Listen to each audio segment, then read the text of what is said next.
This is my kind of preview of the KSI against Logan Paul fight happening November the 9th, UK time. I think we're looking around 4 AM. But yeah, let's get into it.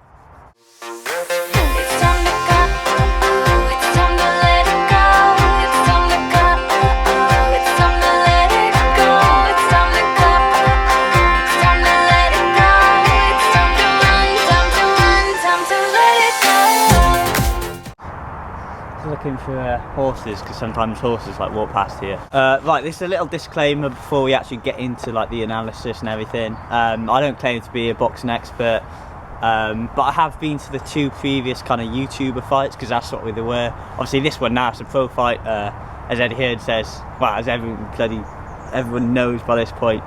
No head guards, 10-ounce gloves.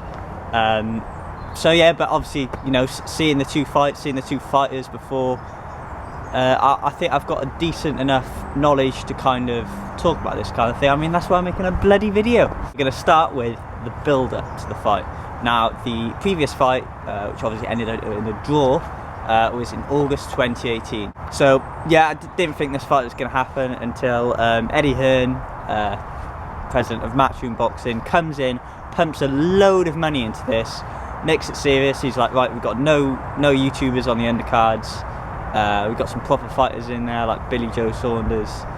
And yeah, he's kind of upscaled the whole event, and it's gone mainstream basically. If it wasn't before, it's gone mainstream now. It's going to be on Sky Sports, whatever. I'm not going to plug it, because I'm not. I mean, I wish I was working for them, but I'm not getting the money from it. So yeah, we're going to start with KSI's build-up now. So in the last fight, in the first 2 rounds, he was on the ropes. You know, he couldn't kind of deal with Logan's power, his jab.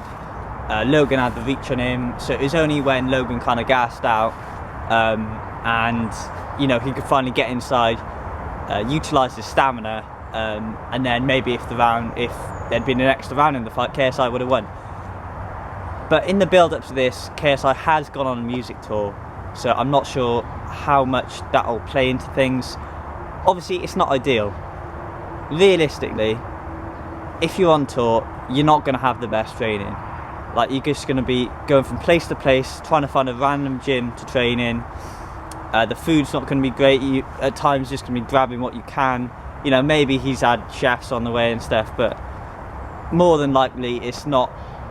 You know, the food isn't going to be to the same standard as if he was at home. And also, just sitting down all that time, travelling, it's not good on like your hamstrings and stuff. I know I mentioned hamstrings now. I know Logan actually had a pretty bad hamstring injury. It has been a bit of time since the music tour to now, and he's probably got some hard training in, gone to LA, gone to the Mayweather gym. But still, that kind of gives Logan an advantage. How big an advantage it is, we'll see. On to Logan Paul's build-up. Now, before the last fight, he said he'd been training 3 months, which clearly, you know, it's not ample time. And I think he said, I can't remember if he said it or his brother said it, but he only felt like a boxer about like a fortnight before the actual fight. So he wasn't. I mean, the thing is, JJ had this fight with Joella before this, so JJ had the basics down earlier. I know Logan was a wrestler, but boxing, completely different sport. In the UK press conference, a statement Logan made was, "I know how to fight now." A key point from the last fight was Logan hadn't been boxing as long as JJ, but they drew, so they were on par. Obviously, they're different fight. I mean, you could argue JJ maybe scraped it on points, but the fact is, Logan had less time as a boxer in the last fight, and now he's had 14 months of training. So, I mean, we're going to see how much of a difference that has made. But this is where I kind of sway towards Logan in terms of who the winner's going to be. And now we're going to move on to trainers. Now, KSI, coached by Vidal Riley, they're kind of like best mates. Vidal, promising boxer himself, Olympic medalist. He's been boxing since a very young age. You know, he's going to know his stuff, and I think to have that kind of connection is important, because when you go into that fight, you want to know you've done as much training and the best training you have in order to be confident. It's kind of like, you know, like training for a race, revising for an exam. The more work you put in, the better you're going to be on the day. Also, JJ, he's moved to the Mayweather gym in, I think it's LA. So he's had some really good training. You know, Jeff Mayweather, coach of Floyd back in the day, coach of Shannon Briggs, funny enough, who is Logan's trainer. But very good defensive coach, and that's going to be key for JJ, I think, kind of his defense, because Logan probably will come at him. I mean, if we're going off the last fight, Logan came at him in the first 2 rounds, so his defense is going to be key. In Logan's camp, you've got Shannon Briggs. You've got that other guy, I forgot his name now, but he was the previous coach building up to the first fight. But yeah, Shannon Briggs, he doesn't come across very well in public. You know, acts like a bit of a mug with the "Let's Go champ," all that kind of shit. But at the end of the day, you know, he's a I mean, the amount of knockouts he had in his boxing career is just insane. And like, he's won the world championship. So you know, you can tell by his knockouts, but he's a very, very powerful boxer.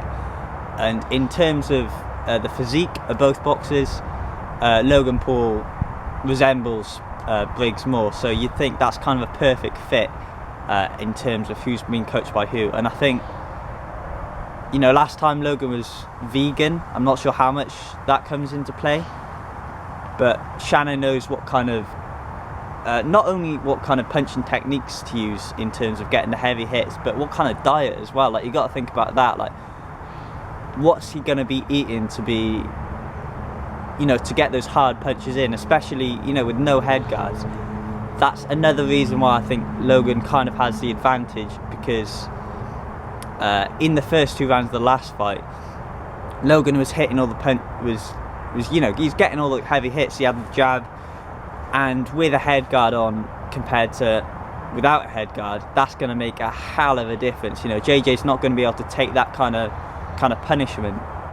On the other hand, Logan being bigger, having to need more oxygen to use those big muscles, meant in the later rounds last time he got tired and JJ came into his own with the greater stamina. Early on in the last fight, Logan wanted to command the fight, and and that's probably why he gassed out, because he felt he needed to be on top the whole time, and he's got to learn kind of when to sit back, when to take kind of a mid-round breather, and just conserve his energy a bit more, because, and I think he obviously would have learned from that. He's probably watched the fight back like thousands, that'd be ridiculous, but you know, like hundreds of times, and he's going to know that. I think another point a lot of people are missing is this fight is not going to turn out like the last one. You'd think, oh,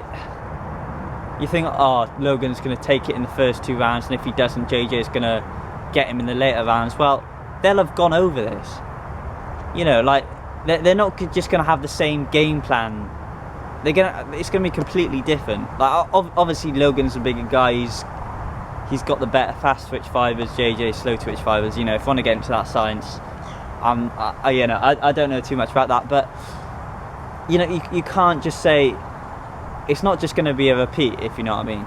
I think in terms of who needs to look at their boxing game plan and technique more, I'd probably go towards KSI. Like, the amount of times in the last fight when he'd swing like that, you know, he wouldn't get a clean swing, and he'd just use the same move over and over again, where he'd kind of crouch and then go in with the right hook, and in the end it kind of became predictable. And JJ should have had the last few rounds, but because he was predictable, that's why Logan, although he was running on an empty tank, he didn't lose.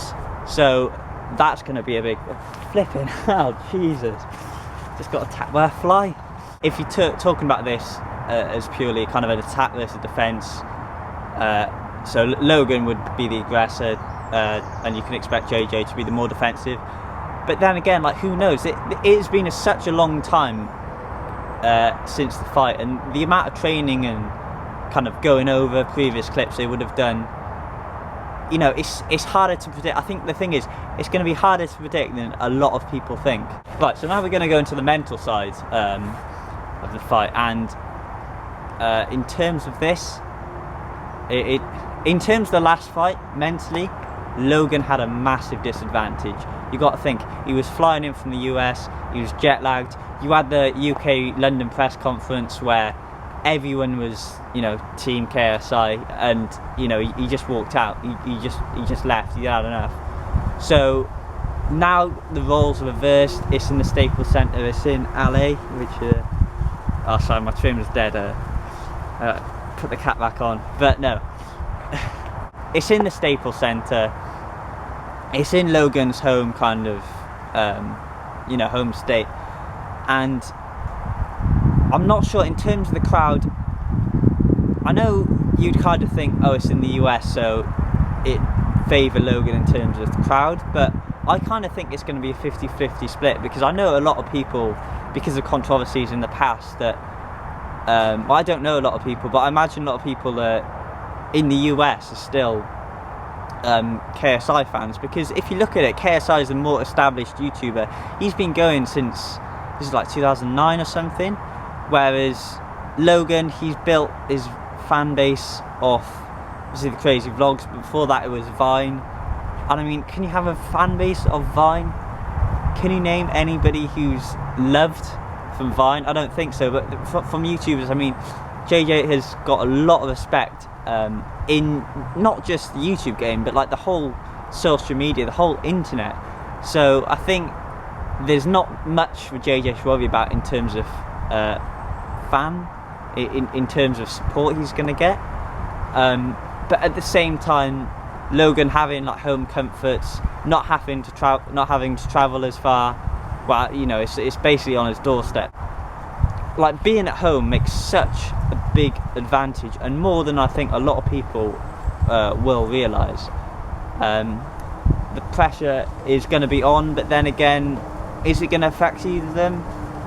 Maybe Logan more so. Going back to the music tour, that probably helps JJ, but obviously this wasn't the only music. JJ's been on loads of music tours. He's done loads of stuff in front of crowds, so I feel like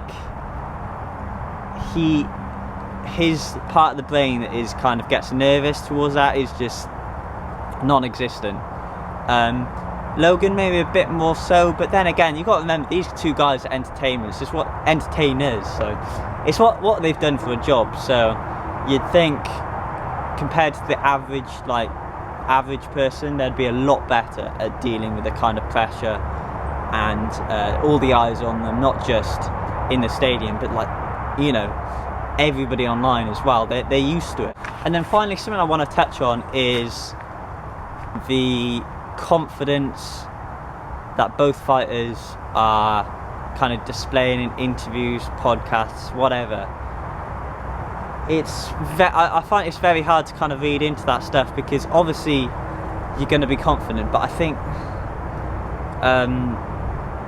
it's like, so you watch JJ and you think, oh, there's no way he's going to lose, he's so confident, and then you watch Logan Paul and it's the same. Like, you really can't read into that too much, because they have to convince themselves that they're going to win in order to win. You know, if they were kind of like looking down, saying, oh, I'm scared of this guy, or I'm worried what he might do, then that's not the right mentality to have. So I think, you know, you have to convince yourself you're going to win. So I'm not sure there's so much you can read into the confidence of both fighters in the interviews.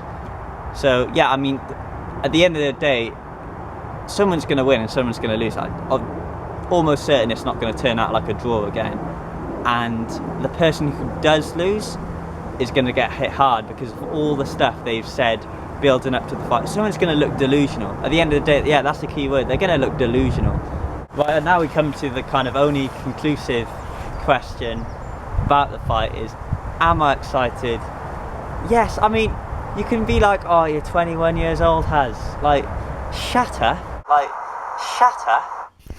Yeah, shatter.